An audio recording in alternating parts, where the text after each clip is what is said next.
El deseo homosexual, al igual que el deseo heterosexual, es un recorte arbitrario en un flujo ininterrumpido y polívoco. En su forma actual, la caracterización homosexual del deseo de manera exclusiva es una engañifa del imaginario. Pero como en la homosexualidad el juego de imágenes aparece con la mayor evidencia, podemos comenzar un trabajo de deconstrucción de estas imágenes a partir de su punto más sensible.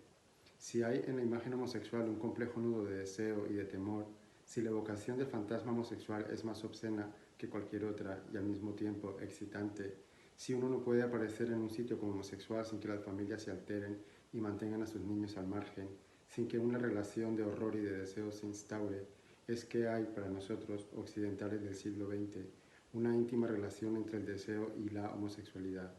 La homosexualidad manifiesta algo del deseo que no aparece en otro sitio, y ese algo no es simplemente el acto sexual realizado con una persona del mismo sexo.